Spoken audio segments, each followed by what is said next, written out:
He said that Dajjal will be a young man. A young man.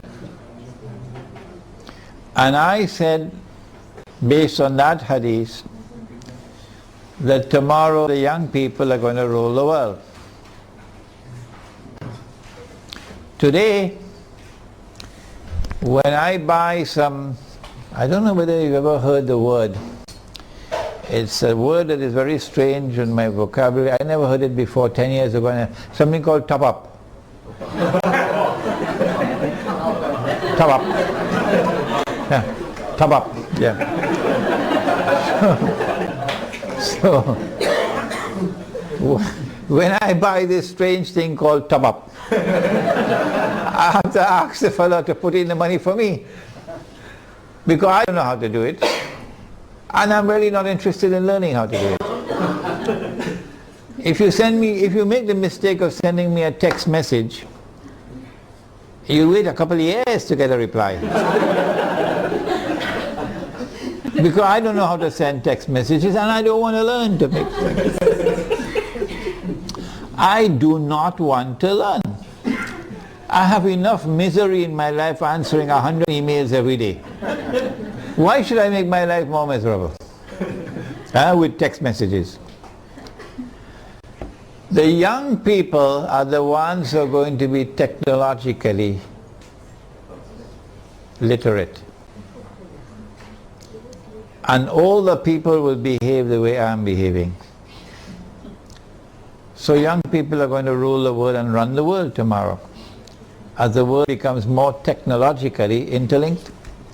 So young people have a strategic role to play in the world which is now coming into being.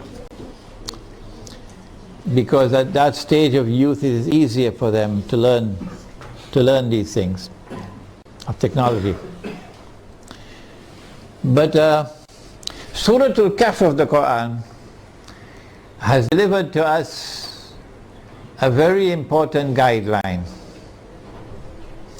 And that is that the ones who will show the greatest understanding of Dajjal, the quickest understanding of Dajjal, and the ones who will display the best backbone.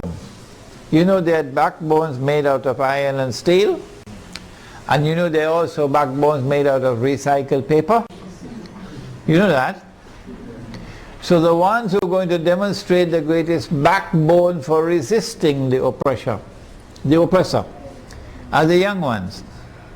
This is in Surah Al-Kahf of the Quran, the story of the young man in the cave.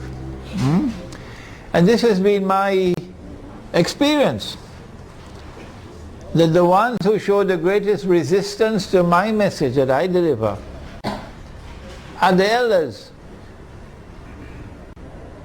and the ones who are flocking to me and longing to learn from me and insisting they're going to come to Malaysia, they're going to come to KL, whether I like it or not, they're coming to study with me, are the young ones. Some of them 15 years of age, 16, 17 years of age. They're going to be listening to this lecture. And they show sharpness of understanding, and their parents are opposing them. And so, I believe being young, and if your heart is not corrupted with pornography, which is around the corner, being young, and if you do not corrupt yourselves in sexual promiscuity and destroy your inner light, being young and your heart being guided in the right path, then tomorrow for you there is a glorious day ahead, because you're the ones who are going to take the flag. You're the ones who are going to carry the flag of Islam tomorrow. And that's what the story of young men in the cave. Do please read my book, Surah Al-Kahf and the Modern Age.